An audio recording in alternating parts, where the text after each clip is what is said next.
नमस्कार मित्रों, स्वागत है आपका हमारे चैनल में। आज हम आपके लिए लेकर आए हैं संतोषी माता की पवित्र व्रत कथा, जिसमें हम जानेंगे कि माता का व्रत कैसे करना चाहिए, कौन सी बातें ध्यान रखनी चाहिए और इस व्रत के चमत्कारी लाभ क्या हैं। तो आइए शुरू करते हैं। माता संतोषी की महिमा। भारतीय संस्कृति में हर देवी देवता के व्रत अपने विशेष महत्व है, लेकिन संतोषी माता का व्रत सबसे सरल, सबसे फलदायी माना गया है। माता संतोषी केवल गुड़ और चने के प्रसाद से प्रसन्न हो जाती हैं। उनके व्रत से घर परिवार में सुख शांति आती है, घर की वृद्धि होती है और घर हर तरह की परेशानी दूर हो जाती है। अब आइए सुनते हैं संतोषी माता की पावन कथा। बहुत समय पहले की बात है। एक गांव में एक साधारण महिला रहती थी। उसके 8 बेटे थे।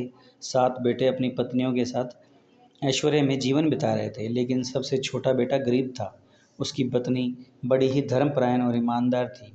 वह हर दिन भगवान और माता पिता की सेवा करती थी। एक दिन छोटे बेटे ने अपनी माँ से कहा, माँ, मेरे भाई तो रोज़ अच्छे पकवान खाते हैं और मैं रूखा सूखा क्यों खाता हूँ? मेरे जीवन में ऐसा अंतर क्यों है? माँ ने समझाया, बेटे, ये सब पिछले जन्मों के कर्मों का फल है, लेकिन अगर तू श्रद्धा से संतोषी माता का व्रत करेगा तो तेरे जीवन की कठिनाइयाँ दूर हो जाएंगी। छोटे बेटे की पत्नी ने यह सुना तो उसने व्रत का संकल्प ले लिया। उसने हर शुक्रवार व्रत करना शुरू किया। सुबह स्नान करके माता पिता की पूजा करती, गुड़ चने का प्रसाद बनाती और बच्चों को बांट देती। धीरे धीरे माता प्रसन्न हुई और उसके घर की हालत सुधरने लगी। गरीबी दूर होने लगी, पति को काम मिलने लगा और जीवन में सुख आने लगा। लेकिन जब बड़े भाइयों ने और उनकी पत्नियों ने यह परिवर्तन देखा तो उन्हें जलन हुई। वह सोचने लगे, आखिर अचानक इसका भाग्य कैसे बदल गया। एक दिन जब वह प्रसाद बांट रही थी तो उसकी जेठानियाँ वहाँ आ पहुँची। उन्होंने ईर्ष्या और जलन से प्रसाद के साथ बच्चों को खट्टा पदार्थ खिला दिया। लेकिन नियम यह है कि संतोषी माता के व्रत में खट्टा बिल्कुल वर्जित है। जैसे ही बच्चों ने खट्टा खाया, वैसे ही माता रुष्ट हो गई। उसके घर का धन नष्ट हो गया। फिर से गरीबी और दुख ने घर घेर लिया। छोटे बेटे की पत्नी रोती हुई बोली, हे माता संतोषी, मैंने तो आपका व्रत श्रद्धा से किया, फिर मेरे साथ ऐसा क्यों हुआ? तभी माता ने उसके स्वप्न में आकर कहा, बेटी, तेरी जेठानी ने छल से प्रसाद में खट्टा मिला दिया।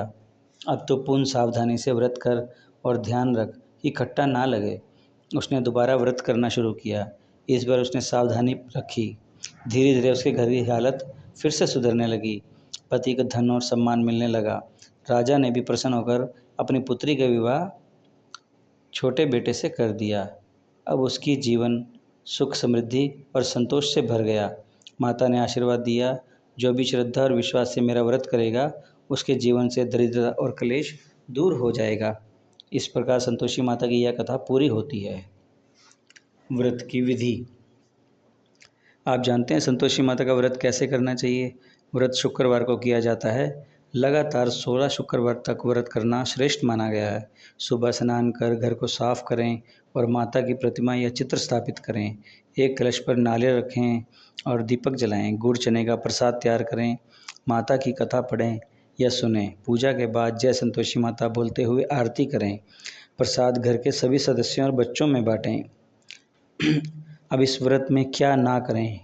माता के व्रत में कुछ नियम जरूरी पालन करने चाहिए। खट्टा पदार्थ जैसे नींबू, दही, इमली, टमाटर बिल्कुल ना खाएं। झगड़ा, क्रोध और कटु वचन से बचें। मांस, मदिरा और तामसिक भोजन से दूर रहें। प्रसाद हमेशा साफ और शुद्ध होना चाहिए। किसी भूखे को कभी खाली हाथ ना लौटाएं। अब जब 16 सोमवार का व्रत पूरा हो जाए तो माता का उद्यापन करना चाहिए। उस दिन 8 बच्चों को भोजन कराएं, गुड़ चने का प्रसाद दें और उन्हें दक्षिणा दें। इससे माता प्रसन्न होकर आपके परिवार को आशीर्वाद देती है। संतोषी माता का व्रत करने से घर में धन संपत्ति की वृद्धि होती है। परिवार में आपसी प्रेम और शांति बनी रहती है। हर तरह के कष्ट और क्लेश दूर हो जाते हैं। मन को संतोष और स्थिरता मिलती है। हर इच्छा पूरी होती है।